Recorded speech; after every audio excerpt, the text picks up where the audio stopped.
கொஞ்சமாக எண்ணெய் ஊற்றிருக்கேன். அதே மாதிரி கொஞ்சம் நெய்,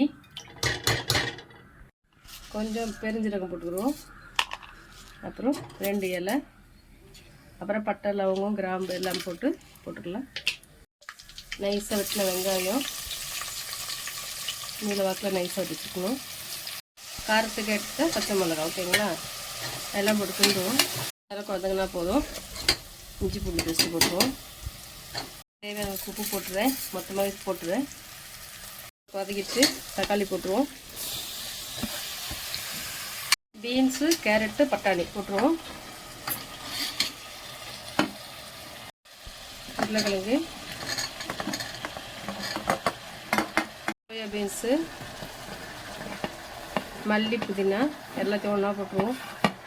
போட்டு கிண்டி விடுவோம். தக்காளிலாம் போட்டுருவோம். தயிர் கொஞ்சோண்டு சேர்க்கலாம், நிறைய வேண்டாம், போதும்.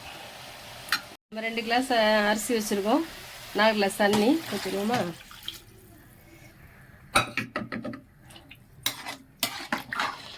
கொதிக்கிட்டோம். அரிசியை போட்டுருவோம். மூடிடுவோம். மூடிட்டு நம்ம வீட்டு சாப்பாடு அரிசி தான், அதனால் எப்பவும் போல ஒரு 3 விசில் விட்டு ஆஃப் பண்ணிடுவோம். அவ்வளோதான், ரெடி ஆகிடுச்சு. பிரிஞ்சி 3 விசில் விட்டு இறக்கியாச்சு.